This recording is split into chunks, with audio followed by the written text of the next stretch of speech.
everybody. So unfortunately, we have lost one of our panelists, Andy Friedman, who's the managing partner at Olshan. He's currently working on a cross-border deal right now, so we're going to let him figure that out. My name is Rebecca Krall. I'm a partner and the head of our Dallas office for Longacre Square. I am joined here today on my left by Jonathan Feldman, who's a partner at Goodman's in Canada, Christine Carson, who is the president and CEO of Carson Proxy, and John Ferguson, who is a senior partner at Saratoga Proxy. So we are here today to talk about cross-border M&A. I think a lot of people in this room have seen that activism in the US over the last year has been on the decline, but activism globally has been on the rise. Well, this has been predominantly in the APAC region, driven by non-US investors. As we heard on the last panel, there was a very interesting situation this past year between Gildan and Browning West.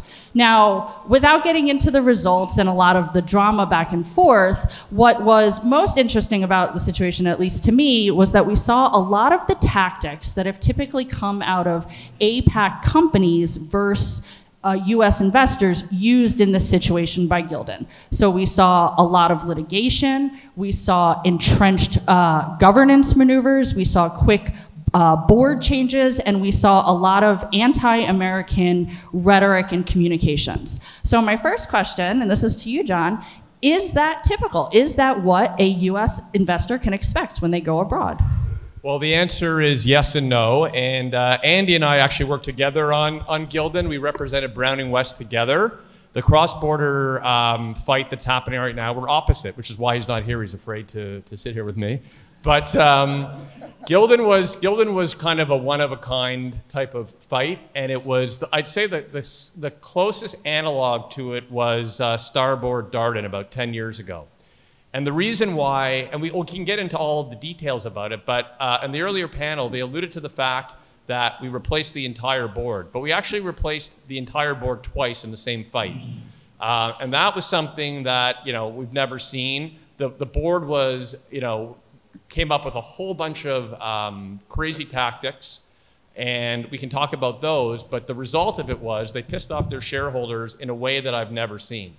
And as a result, not only did the original board effectively resign in the middle of the fight, they did their refresh and they lost, because that refreshed board, instead of saying, we're the new blood here, let's be reasonable, they took the narrative of the old board and they just got hammered. And what was really interesting about it is it was a 12-person board, and we had 8 people running. We ran a majority slate, and at the end of the ISS and Glass Lewis process, both ISS and Glass Lewis recommended that only the 8 Browning West nominees be the board. So you had a board of 12, and they said, let's make it a board of 8. So that's something that I've never seen, and people that are hiring us now are trying to make us replicate that. So, please lower your expectations. John, what do you think? Are those tactics typical of what a US investor can expect when they go abroad? I think that was probably a bit of an outlier with US and Canada. But for sure, in other jurisdictions, especially out in the Far East, there are cultural landscapes that you have to navigate.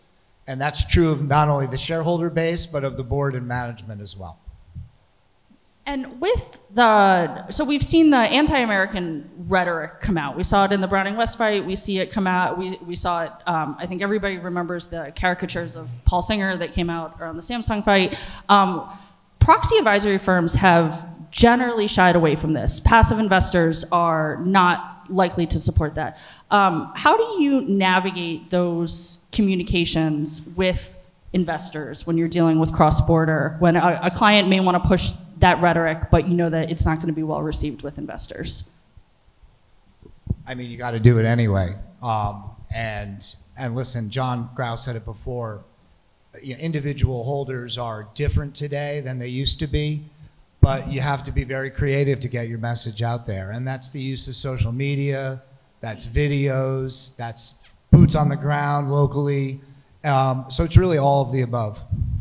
Christine, what do you think about the difference in shareholder engagement when you're dealing with a cross-border? How do you deal with retail and institutional investors who are in a different jurisdiction? Well, I think that the one thing that is a big difference between Canadian investors in general and US investors is Canadians generally they'll smile and nod, and you may think that we're supporting you, but that might not be the case. And so when we work with US activists, we sort of have to tell them, like, you know, you need more than just a smile and a nod to get assurance that you have their support. You know, even retail shareholders, when we're speaking to them, they're not as likely to show their hand as a US holder. A US shareholder, when we're speaking to them, it's very clear where they stand or whether or not they're sitting on the fence. Canadians are a little bit harder to read, really. Is that in general, or because it's an American activist? Well, why don't you tell me? I don't know. Well, how do you think it would be received if, let's say, TCI or Savient came into a Canadian company? Like, in general? Yeah. Well, I think that, I mean, one of the things when we're, excuse me, when we're working on behalf of a Canadian company, we do, we will, there's the messaging that this is a US activist that's coming in to steal your Canadian company, and that's very effective. But again, you might not, as a US investor or a US activist that's speaking to a Canadian, you might not read that into, you know, their feedback necessarily. But it has been effective. It's less effective now than it was, but certainly 10 years ago, that was, if we were working for a Canadian issuer, that was the easiest thing to say is like, listen, this, especially if they're from New York, you know, a New York activist coming in to steal your Canadian company, that's a very easy message to use to influence them. Yeah, but that's interesting because I don't think it's probably like that if a Canadian activist went after an American company. You know, I think it's different. I think that spin of look out for the Americans trying to take over your company doesn't work when it's someone from Canada. Oh, is that because the governance in the U.S. has become a bit more institutionalized than it is in other countries around the world, and U.S.-based companies are now sort of conditioned to have an open line of communication to shareholders, so they're a bit more receptive? I think that makes a lot of sense. Yeah. I think we're less threatening as well. Yeah. We don't spend our 2% on the military apparently, so you know, so that's highly problematic. But we're working on it apparently. But you know, it's interesting because you know when I started doing this a few years ago, there was a lot of, you know, you'd see the covers of the circulars and it was like a picture of like, you know, whether it was an American or, you know, with like an Uncle Sam hat, like stealing out of a piggy bank, you know, don't let the Americans steal your, you know, rob shareholders of value. But I think that, you know, shareholders have become more sophisticated. It's really at the end of the day about who makes the better economic argument.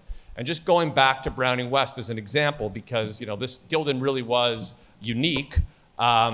They had an unbelievable business plan, and they understood the business. They understood, not only did they understand the business, but because they had the CEO who was just fired, who understood the business, he could speak to shareholders about every penny of earnings per share and how you could generate value by changing the yarns, by changing the way that you manufactured. So at the end of the day, yeah, Browning West is a Los Angeles-based hedge fund, but they were the ones that shareholders in Canada primarily believed were the ones that were going to help them turn their $40 stock into a $100 stock. And that, at the end of the day, is most important. All of the ad hominem stuff, all of the threats are part of the dance that you can't avoid. But at the end of the day, we're talking about economic actors and asking the question, like, who is going to be the best steward of for my investment? Who's going to make me the most money? Curious, how has Gildan performed since the proxy exceptionally fight? well? Has yeah, it really? they're killing it, and it's been so it's proven out. And so what's interesting now is when Browning West now suddenly Browning. It's great for me because and Christine, Browning West loves Canada, so we're looking at a whole bunch of targets, and it's interesting because what we told them was kind of like Starboard, you know, like so when Andy and I were working on the Browning West Gildan, we were also working on Starboard, going after a company called Algonquin Power. And that thing got done in about 2 weeks because the name Starboard a company says, holy shit, it's Starboard, like what are we going to do? Unless you have a really strong defense, you might as well just give them what they want.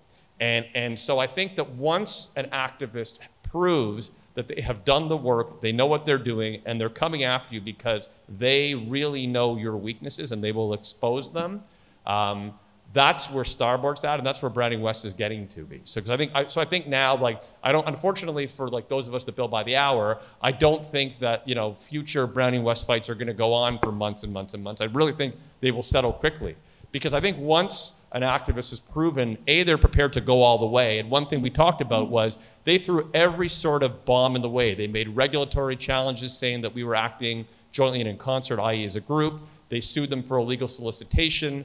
They claimed that they were in violation of HSR rules and therefore they shouldn't be allowed to vote their stock. And the idea of the company was, let's throw all these obstacles in the way. It's going to cost them a lot of money, and they won't have the resolve to do it. And our guy said, no, we have the resolve, bring it on. And in every single case, in every single court case, in front of every tribunal, they won. And so I think they have now shown the market that if they're like a dog with a bone. And once that's out there, it's very, very hard to stop these guys. So let's put aside Starboard for a second and say and this is a question for the panel. Let's say you have an investor client, a US-based investor client that wants to look abroad, specifically Canada. They don't have the name recognition of Starboard or some of the other more established activists, but they have a good idea. They have good backing behind them, but they also don't have the reputation of being able to affect change once they get on the board. So first-time activists. How would you advise a first-time activist going abroad? You want to take it first? Any of you guys? Well, go ahead.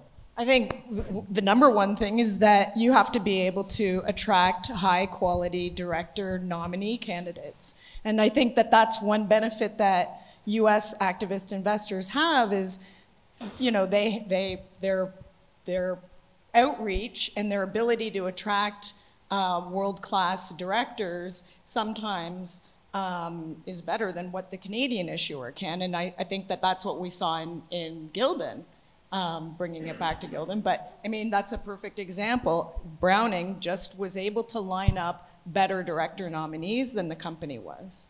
And the other thing is, I think, you know, and Christine does a good job of this, I'm sure you do too, John, is you have to know who your shareholders are, who the shareholders are, and develop those relationships. And sort of for example, one of the benefits first of all, clients always ask me, can we talk to other shareholders? And my advice always is shareholders can talk to each other. There's nothing wrong with shareholders talking to each other. Where you get into sort of a gray area is when you start soliciting. But what is soliciting? In the US, it's very clear. They say it's this long chain that starts almost at the very beginning. In Canada, it's a little bit different. So there's a lot of ability to talk to shareholders before you're in the world of soliciting proxies. But the benefit that activists have in Canada that you don't have in the US is you can talk to up to 15 shareholders and solicit their support without filing and mailing a proxy circular. So you as a dissident have the ability to go and do your research and go talk to shareholders and figure out, like, do we have a chance here? Can we get support? Yeah. So you can line up support like before you even start. And that's such an important point, especially for a first-time activist, because you only get one shot at your first encounter, and you can't screw that up. And so knowing the shareholder profile, knowing the quality of your idea, knowing that you probably have a winning hand is really important. You don't want to go out there with a crummy slate and a bad shareholder profile and lose your first proxy fight. It's not a formula for future success. So let's switch gears for a little bit. Let's talk about Trump and the new administration. So Trump won on a pro-business agenda. We've heard from some panels earlier today. We expect an increase in M&A, which will then lead to an increase in activist M&A, which will probably increase cross-border M&A. So what does everybody on this panel think of what the next 4 years are going to look like under the Trump administration? I have to say, he's going to make cross-border activism great again. I've been waiting all day to say that. I love it. Yeah. So what do we think cross-border activism, cross-border M&A is gonna look like for the next 4 years? I mean, it's interesting because, you know, activism. So during COVID, a all we did was M&A. Like that's all that was going on. Like, you know, there was a lot of money, nobody had anything to do but work, and money was cheap, right? Like it was like private equity. So like all we were doing was M&A. There was no activism. And then, you know, I think it was the summer of 2022 where it just fell off a cliff. And there was like deals just kind of died globally. And then you saw a rise of activism. And so I to a certain degree, at least in my experience, like there seems to be a bit of like when there's a lot of deals happening, there's a little bit less activism because there is sort of a meeting of the minds between buyer and seller where the prices are. Where there's no activity happening and change has to happen, that's where you tend to see activism. So I have no idea. Like, I mean, you know, I'm one of those innumerate people that Keith was talking about, financially illiterate people. But I think that M&A is certainly gonna rise, and you know, we'll see if there's activism. Where there will be activism now, which there, at least in Canada, is there will be M&A activism. So bump-a-trage, pushing for sales, it's just vote no campaigns. I think nowadays that's happening every time. I remember about 15 years ago when we were doing a cross-border M&A deal and we were working with Paul Weiss, and they said to the client, put aside like X amount of dollars for the inevitable shareholder lawsuit or claims or whatever. And we said that never happens here. Now it does. I think anytime a public company enters a process and does a sale, activists are taking a look. And so with more M&A, there will be more M&A activism. Whether there's more governance activism, I don't know. Christina, any thoughts? Well, this time of year, it's the same. It's like next year, 2025 is going to be the year where there's tons of M&A, tons of activism, any opportunity, you know, any change, Trump coming in. I think that, you know, we always anticipate that there's going to be more of, you know, whatever our specialty is. So yeah, there's going to be more activism, but whether or not there actually is, I don't know. Okay, I'll do a quick lightning round question, and then we'll open it up for some questions in the audience. So I'll start with you, John. What are some of the pitfalls of cross-border? So shareholders have to navigate both the regulatory and certainly the regulatory landscape, as well as the cultural landscape, as we've touched upon with Canada. And you'll find a greater number of activist engagements, and you'll find greater success in jurisdictions that provide rights to minority shareholders that others don't. Where you can get into trouble is where you have a jurisdiction that may offer you some rights, but culturally you may be up against a tough board and management that will exploit, you know, the sort of rules and regulations that are somewhat lacking versus more established markets like the United States and Canada. And so if you're in one of these markets that even the court systems aren't as established, there's not as much precedence, the courts don't move as expeditiously as they do here. If you're really not aware of the game that's being played in that jurisdiction, you can really lose a lot of money. And you know, you said that Canada and the U.S. have good regulations, but actually Canada isn't as strong as the U.S. One of the pitfalls that we have in Canada is that the issuer is the tabulator of the votes, and so it gives the issuer a lot of ability to, you know, throw out votes that, you know, may otherwise be considered valid in the U.S. You know, it's something that we have to monitor closely to make sure that there's no monkey business going on the issuer side. And there's other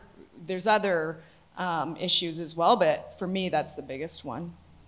I would just say, like, when you're doing cross-border, sometimes laws exist on both sides that you don't think about, right? So, for example, one of the benefits of being a shareholder in a Canadian company is that with 5% of the issued and outstanding stock, you can requisition a special meeting at any time. You can call a special meeting.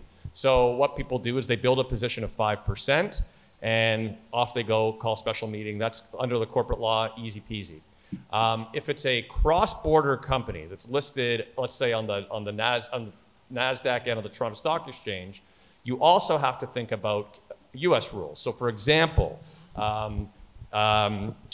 you get to a certain point where you're building your position as a shareholder and you hit $120 million of investment, you are required under HSR to notify whoever that regulator is and wait 30 days. But if you were just a Canadian, you wouldn't even think about that. And so you can trip up and then they can weaponize those foot faults against you if you don't know what you're doing. So like it's that type of things where like you really need to understand how the rules fit together if it's a cross-border type of transaction. So takeaway is hire you and Christine when you're going into Canada because you are the experts for the market. Or Mike or Brad, but yes, absolutely. Yeah. I think we have 2 minutes left, so any questions from the audience? Everybody's excited to get to Christina and get to the drinks. I get it. All right. We won't hold up the next panel then. Thank you very much, everybody.